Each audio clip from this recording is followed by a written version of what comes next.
match as follows. Date is Saturday, the 24th of January 2026.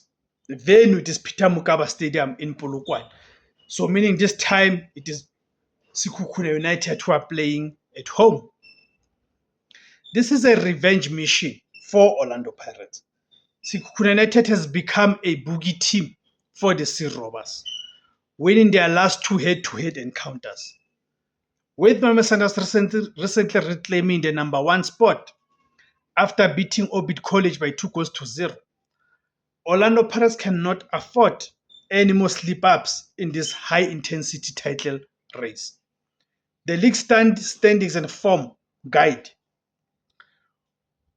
Sekhukhune United are currently at number 4. They've played 14 matches. They've collected 25 points.